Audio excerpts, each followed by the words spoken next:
হামে শত শত শিশু মৃত্যুর দায়ভার ইউনূস ও তার সরকারের, এমন তথ্য বহু আগে থেকেই গণমাধ্যমে প্রকাশিত হয়েছে।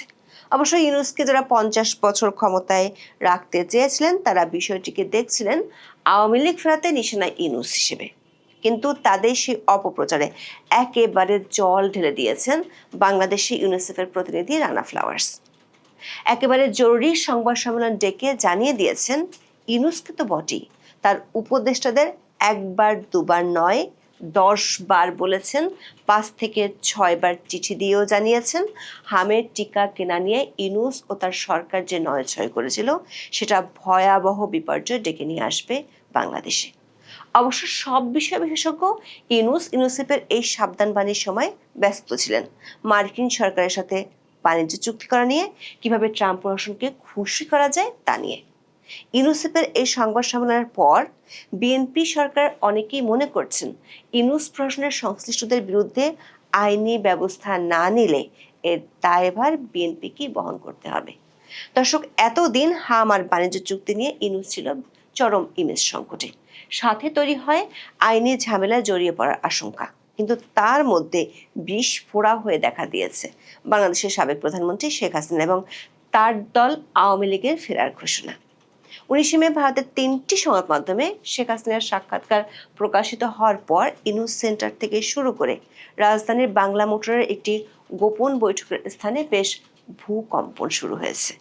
শেখ হাসিনার ঘোষণায় বাংলাদেশের ক্ষমতাসীন বিএনপির মধ্যে যত না প্রতিক্রিয়া দেখা যাচ্ছে তার চেয়ে বেশি অস্থিরতা লক্ষ্য করা যাচ্ছে মোহাম্মদ ইউনূস ও বিগত অন্তর্বর্তী সরকারের শীর্ষ ব্যক্তিদের এবং তাদের সমর্থকদের মধ্যে। কেউ প্রতিক্রিয়ায় বলছেন ইউনূসের আমলে ইউনূস সমর্থকদের নানা অপকর্মের কারণে আওয়ামী লীগ তো আগেই ফিরেছিল। আবার কেউ বলছেন আওয়ামী লীগ ফিরবে কেন, দলটি তো আগেই ছিল। সামাজিক মাধ্যমের বদৌলতে এমন নানামুখী আলোচনা আর তর্ক বিতর্কগুলো প্রকাশই হচ্ছে। কিন্তু পর্দার আড়ালে ইউনূস ও তার মিত্রদের যে উদ্বেগ সেটি আরো ভয়াবহ বলে জানা গেছে। অন্তর্বর্তী সরকারের আমলে ক্রুশিয়াল সিদ্ধান্তগুলো নেয়ার জন্য ইউনূসের ছিল 6 সদস্যের একটি কিচেন ক্যাবিনেট। গোয়েন্দা এবং ইউনূস সেন্টারের একাধিক সূত্র বলছে এই কিচেন ক্যাবিনেটের কয়েকজন সদস্যকে নিয়ে গত কয়েকদিনে মোহাম্মদ ইউনূস বেশ কয়েকটি মিটিং করেছেন, যেখানে ছিল একটি ছাত্র সংগঠনের সাবেক কয়েকজন নেতা। নানামুখী সমস্যার মধ্যে করণীয় ঠিক করতে দফায় দফায় বৈঠক করে যাচ্ছে ইউনূস ও তার কিচেন ক্যাবিনেট। প্রশ্ন হলো, শেখ হাসিনা কিংবা আওয়ামী লীগের ফেরার ঘোষণা নিয়ে সরকারের চেয়ে ইউনূস ও তার ঘনিষ্ঠজনেরা কেন বেশি চিন্তিত? আর সে চিন্তা থেকে মুক্ত হতে ইউনূস কোন নতুন পরিকল্পনা নিয়ে মাঠে নামবেন? বিস্তারিত জানতে চলুন যাওয়া যাক বিশ্লেষণে।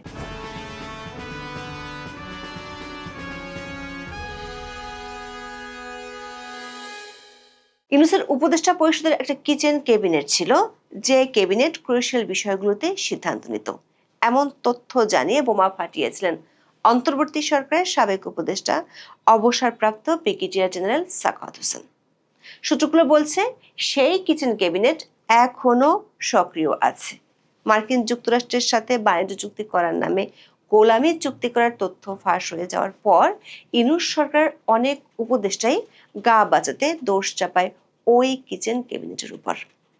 এই চুক্তির তথ্য গণমাধ্যমে আসার কিছুদিনের মধ্যে দেশব্যাপী শুরু হয় হামের প্রকোপ।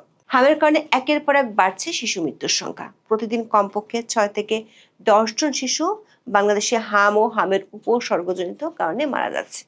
তারেক রহমানের সরকার দায়িত্ব নেওয়ার অল্প কিছুদিনের মধ্যে দেশের স্বাস্থ্যখাতে এক নজিরবিহীন মানবিক বিপর্যয় ও মহামারী দেখা দেয়।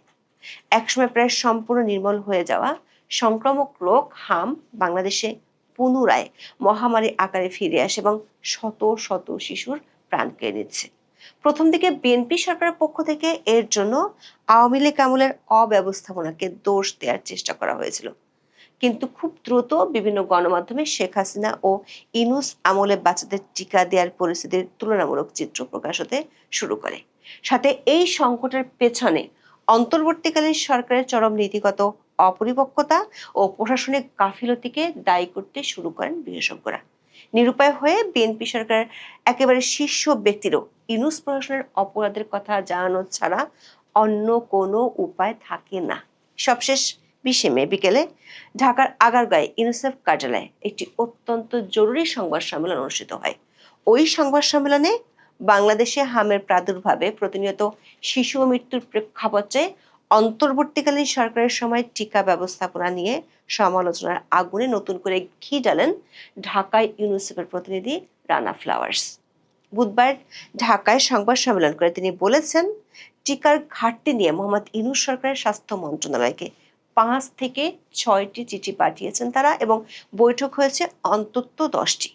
বাংলাদেশের টিকার আসন্ন ঘাটতির কথা তুলে ধরে জাতীয় নির্বাচনের 2 দিন আগে 10ই ফেব্রুয়ারি তৎকালীন স্বাস্থ্য উপদেষ্টা নূরজাহান বেগমকে যে চিঠিটি পাঠিয়েছিলেন রানা ফ্লাওয়ার্স, তা নিয়ে ইতিমধ্যে সংবাদ মাধ্যমে খবর প্রকাশিত হয়েছে। অন্তর্বর্তীকালীন সরকারের শেষ সময় এই চিঠি পাঠানো হলো এমন চিঠি সেটি প্রথম ছিল না বলে বুধবার দাবি করেছেন ইউনিসেফের প্রতিনিধি। এ বিষয়ে এক প্রশ্নে রানা ফ্লাওয়ার্স বলেন, তার সামনে হয়তো সবগুলো তারিখ এখন নেই এবং তার ধারণা সেটা তদন্তে বেরিয়ে আসবে।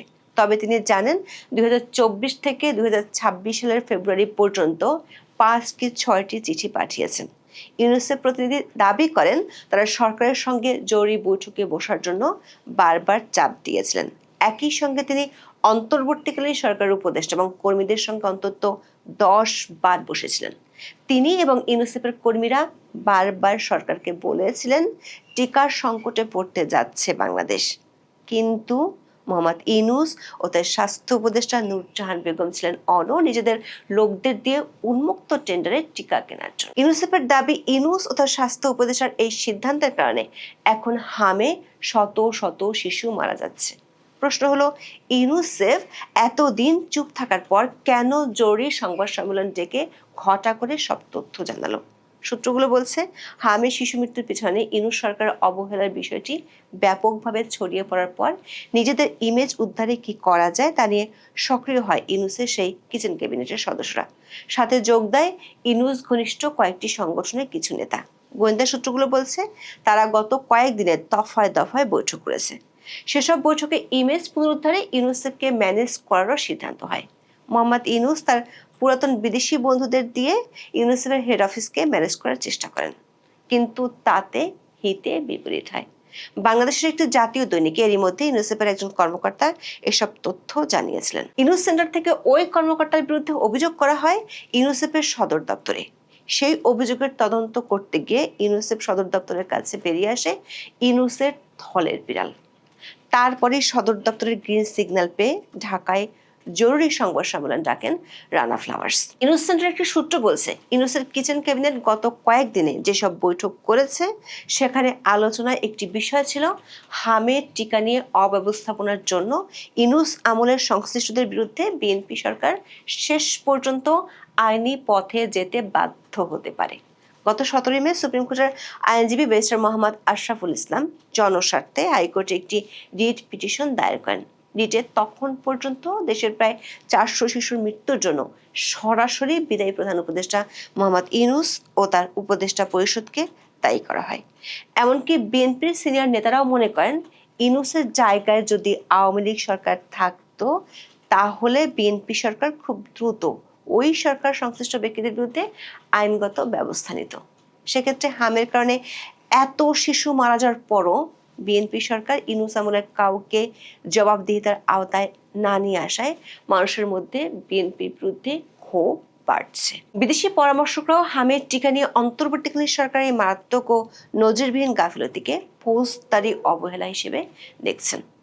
সূত্রগুলো বলছে, ইউনূসের কিচেন ক্যাবিনেটের সদস্যরা একটি বৈঠকে সাবেক স্বাস্থ্য উপদেষ্টাকে কিছুদিনের জন্য দেশের বাইরে থাকার পরামর্শ দিয়েছেন। দর্শক, ইউনূসের কিচেন ক্যাবিনেট যখন মার্কিন চুক্তি আর হামে শিশু মৃত্যুর জন্য নিজেদের ইমেজ সংকট নিয়ে হাবুডুবু খাচ্ছেন, ঠিক তখনই তাদের উদ্বেগকে দিল্লি থেকে আরও বাড়িয়ে দিয়েছেন বাংলাদেশের সাবেক প্রধানমন্ত্রী ও আওয়ামী লীগ সভানেত্রী শেখ হাসিনা। 19 মে ভারতের হিন্দুস্তান টাইমস, মিলেনিয়াম পোস্ট ও আনন্দবাজার পত্রিকায় শেখ হাসিনার ইমেল ইন্টারভিউ প্রকাশিত হয়। 3টি সাক্ষাৎকারেই শেখ হাসিনা প্রথমবারের মতো দেশে ফেরার কথা বলেছেন।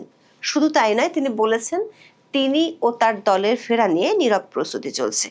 সাথে সেই প্রস্তুতি কি ধরনের তারও একটা রূপ তিনি তুলে ধরেছেন। তিনি দাবি করেছেন, কূটনৈতিক ও আন্তর্জাতিক পর্যায়ে বেশ চেষ্টা চলছে। শেখ হাসিনার এই বক্তব্যের পর ইউনূস ঘনিষ্ঠদের মধ্যে যে একটা অস্বস্তি বেড়েছে সেটি সামাজিক মাধ্যমেই দেখা যাচ্ছে। প্রথমেই প্রতিক্রিয়া জানান ইউনূসের মাস্টার মাইন্ড খ্যাত সাবেক তথ্য উপদেষ্টা মাহফুজ আলম। 24-এর আন্দোলনের পর কার্যক্রম নিষিদ্ধ থাকা আওয়ামী লীগ আবার দেশের রাজনীতিতে ফিরে এসেছে বলে মনে করছেন তিনি। এর বিভিন্ন কারণ তুলে ধরে তিনি দলটির ফিরে আসার প্রেক্ষাপট বর্ণনা করেছেন নিজের ফেসবুক ওয়ালে লেখা এক পোস্টে। মঙ্গলবার কিছু সময়ের ব্যবধানে তিনি এ নিয়ে দুটো ফেসবুক পোস্ট দেন। এর প্রথমটিতে তিনি লেখেন, লীগ রাজনৈতিক দলের আগে একটা ধর্মতত্ত্ব, সে ধর্মতত্ত্বে ঈমান আবার ফেরত এসেছে। কিভাবে ফিরল সে গল্পই তুলে ধরার কথা বলেছেন তিনি। মাহফুজ লেখেন, লীগ সেদিনই ব্যাক করেছে যেদিন থেকে ডানপন্থীদের উত্থানের জন্য অন্তরীণ সরকারের লোকজন কাজ করা শুরু করছে। লীগ সেদিনই ব্যাক করেছে যেদিন আইনের শাসনের বদলে মবের শাসনের আনন্দ পেয়েছিল গত 17 বছরের মুসলিমগণ। তবে শেখ হাসিনার বিষয়ে ফেসবুক স্ট্যাটাসে মাহফুজ কোনো কথা অবশ্য লেখেননি। যেমন বলেননি সাবেক আইন উপদেষ্টা আসিফ নজরুল, কিন্তু কথা বলেছেন আওয়ামী লীগের ফেরা নিয়ে। তবে মাহফুজ আলম আওয়ামী লীগের রাজনৈতিক প্রত্যাবর্তনের কথা বললেও ভিন্ন মত দিয়েছেন 26 লাখ ভারতীয় নিয়ে মিথ্যা তথ্য ছড়ানোর জন্য বিখ্যাত আসিফ নজরুল।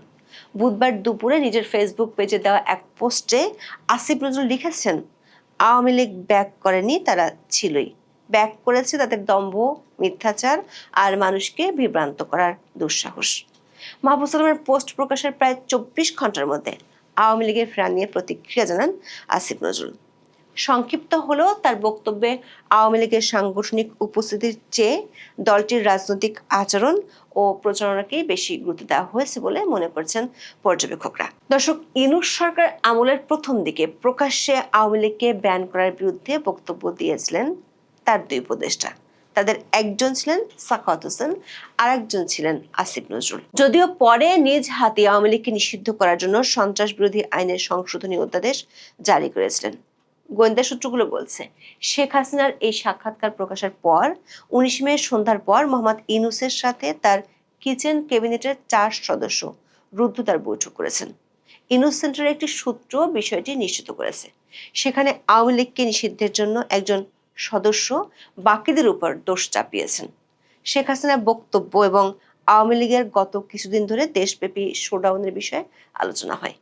ওই আলোচনায় একটি ছাত্র সংগঠনের কয়েকজন সাবেক নেতাকেও পরে ডাকা হয় এবং অনলাইনে আওয়ামী লীগ বিরোধী ব্যাপক প্রচারণা করার জন্য তাদেরকে দায়িত্ব দেওয়া হয় বলে ইউনূসের ঘনিষ্ঠ একটি সূত্র নিশ্চিত করেছে। প্রোটেক্ট ইউনূসের মতো নতুন কোনো ব্লগ বা অনলাইন প্ল্যাটফর্ম তৈরি করে আওয়ামী লীগ বিরোধী এবং হাম ইস্যুতে মোহাম্মদ ইউনূসের ইমেজ পুনরুদ্ধারে কাজ শুরু করা যায় কি না সেটা নিয়েও আলোচনা হয়েছে।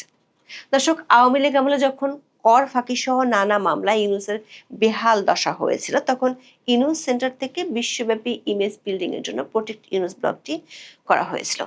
জুলাই আন্দোলনের সময় ইউনূস এই ব্লগটিতে দাবি করেছিলেন তার খোলা চিঠির কারণে জাতিসংঘ তখন বাংলাদেশ সরকার ও সেনাবাহিনীকে চাপ দিয়ে চিঠি দিয়েছিল।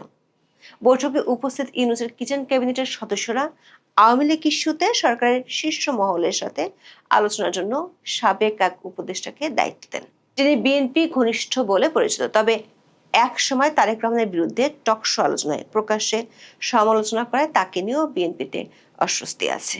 ওই সাবেক উপদেষ্টা আলোচনা করার পর পরবর্তী বৈঠকে বসতে পারে ইউনূসের কিচেন ক্যাবিনেট করণীয় ঠিক করতে। গোয়েন্দা সূত্র বলছে, ইউনূসের কিচেন ক্যাবিনেটের দুজন সদস্য রাজধানীর বাংলা মোটরে তাদের আদি মিটিংখানায় কয়েক দফা মিটিং করেছেন। ইউনূসের আমলের সংগঠিত মবগুলো হওয়ার আগে বাংলা মোটর ওই ভবনটিতে সিদ্ধান্ত হতো।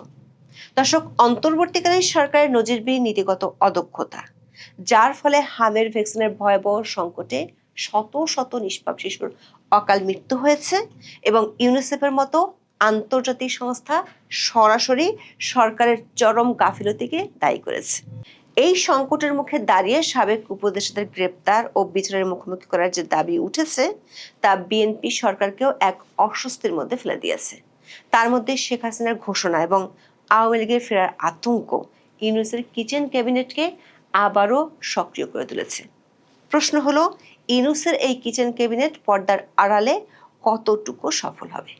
এখন এ পর্যন্ত। সবাই ভালো থাকুন, সুস্থ থাকুন, নিরাপদে থাকুন। দেখা হবে আগামী পর্বে।